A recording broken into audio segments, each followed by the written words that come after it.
అందరికీ నమస్కారం. Poultry ఫార్మింగ్లో success అవ్వాలని అందరికీ ఉంటుంది కదా. అయితే దానికి పునాది ఒకే ఒక్క దశలో ఉంది, అదే బ్రూడింగ్. ఈరోజు మనం బ్రూడింగ్ వెనుకున్న అసలు సీక్రెట్స్ ఏంటో తెలుసుకుందాం. ఈ విశ్లేషణను మనం ఒక స్టడీ లాగా చేద్దాం. ప్రతి పాయింట్ని క్లియర్గా అర్థం చేసుకుని మన ఫామ్లో విజయానికి ఒక పక్కా ప్లాన్ వేసుకుందాం.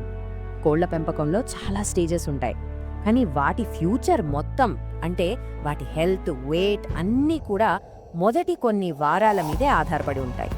ఈ టైంలో ఒక్క చిన్న తప్పు జరిగినా సరే దాని ఎఫెక్ట్ మొత్తం బ్యాచ్ మీద పడుతుంది. అందుకే ఈ ఫౌండేషన్ని పర్ఫెక్ట్గా అర్థం చేసుకోవడమే మన సక్సెస్కి ఫస్ట్ స్టెప్. ఓకే, ఈరోజు మన ప్రయాణం ఎలా ఉండబోతోందో చూద్దాం. ముందుగా అసలు బ్రూడింగ్ అంటే ఏంటో తెలుసుకుందాం. తర్వాత కోడి పిల్లలు రాకముందే మనం చెయ్యాల్సిన ప్రిపరేషన్స్ ఏంటో చూద్దాం. ఆ తర్వాత ఒక ఇంట్రెస్టింగ్ సెటప్ చక్రం అమరిక గురించి మాట్లాడుకుందాం. ఫైనల్గా కోడి పిల్లలు మనతో మాట్లాడే భాషను ఎలా అర్థం చేసుకోవాలో నేర్చుకుందాం. పదండి స్టార్ట్ చేద్దాం. సక్సెస్కి ఫౌండేషన్ బ్రూడింగ్ అని చెప్పుకున్నాం కదా. సరే, మరి మొదటి సెక్షన్లోకి వెళ్ళిపోదాం. అసలు బ్రూడింగ్ అంటే ఏంటి, దాని వెనకున్న సైన్స్ ఏంటి, దాని ఇంపార్టెన్స్ ఏంటో ఇప్పుడు డీటెయిల్డ్గా చూద్దాం. ఒక్కసారి ఇమాజిన్ చేసుకోండి, అప్పుడే పుట్టిన కోడిపిల్ల ఎంత డెలికేట్గా ఉంటుందో.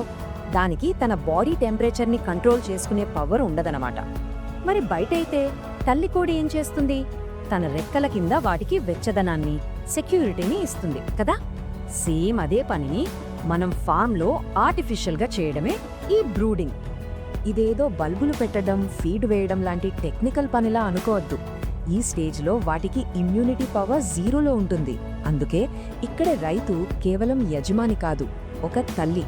అవును, అచ్చం తల్లి కోడిలాగే వాటిని చూసుకోవాలి. వాటి ప్రతి మూమెంట్ని గమనిస్తూ వాటికి ఒక ప్రొటెక్షన్ షీల్డ్లా ఉండాలి. ఆ కేరింగే మనల్ని సక్సెస్ చేస్తుంది.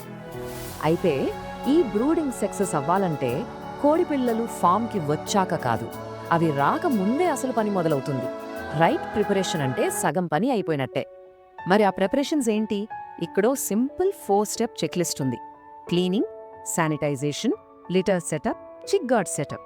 వీటిని ఆర్డర్లో ఫాలో అయితే చాలు, మనం కోడి పిల్లలకి ఒక సేఫ్ అండ్ కంఫర్టబుల్ హోమ్ ఇవ్వగలుగుతాం. ఇక్కడ చాలా ముఖ్యమైన రూల్ ఒకటి ఉంది, అదే 10 డే రూల్.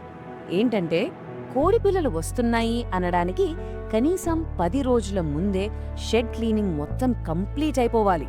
ఫార్మాలిన్ లాంటి వాటితో మొత్తం డిస్ఇన్ఫెక్ట్ చేయాలి. ఎందుకంటే ఆ కెమికల్స్ పవర్ తగ్గి పిల్లలొచ్చే టైంకి షెడ్ సేఫ్గా రెడీగా ఉంటుంది. ఓకే, షెడ్ క్లీన్ అయిపోయింది, నేల కూడా బాగా ఆరిపోయింది. ఇప్పుడు ఏం చేయాలి?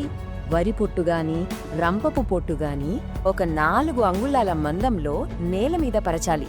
దీన్నే లిట్టర్ అంటారు.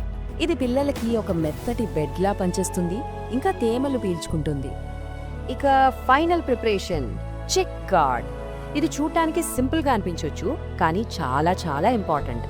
కార్డ్బోర్డ్ లేదా మెటల్ షీట్తో చేసే ఈ గుండ్రటి కంచె వల్ల పిల్లలు వేడికి దూరంగా వెళ్ళిపోకుండా ఉంటాయి, ఇంకా మూలలకెళ్ళి ఒకదాని మీద ఒకటి పడి చనిపోకుండా కాపాడుతుంది. సరే, షెడ్ రెడీ.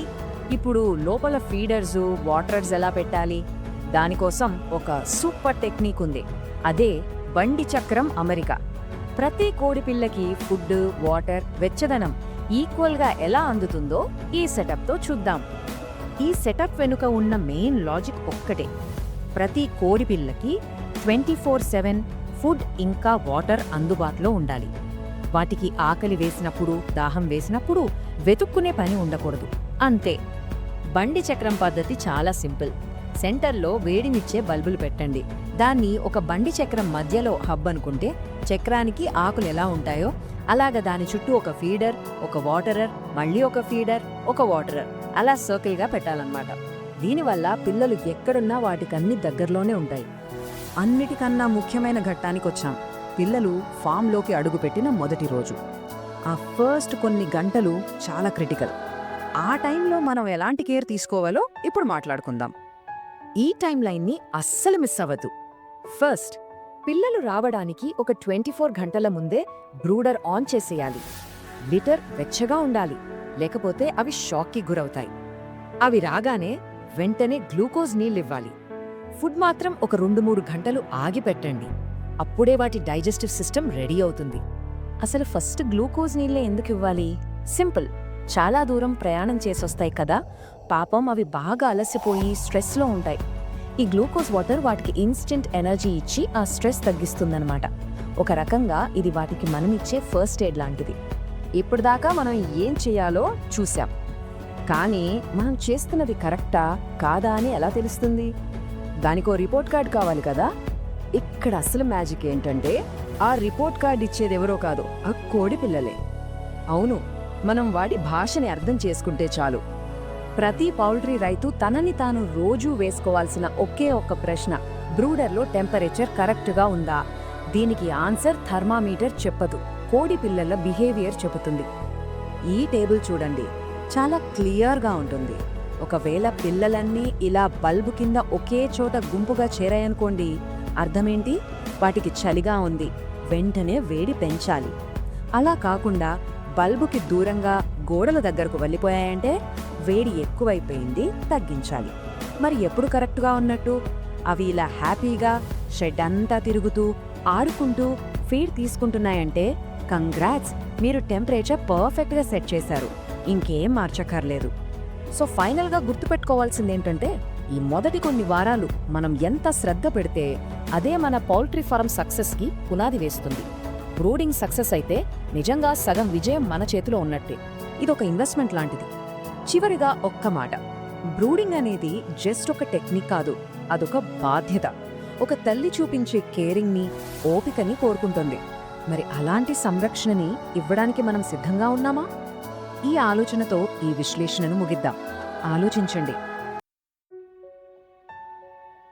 జ్ఞానం పంచే కొద్దీ పెరుగుతుంది, కానీ ఆ ప్రయత్నం చేయడానికి మీలాంటి వారి సపోర్ట్ చాలా అవసరం. మీ విజయమే నా లక్ష్యం. నన్ను, నా కంటెంట్ని సపోర్ట్ చేయడానికి BSR లెర్నింగ్ హబ్ని ఇప్పుడే సబ్స్క్రైబ్ చేసుకోండి. మనం కలిసి ఎదుగుదాం.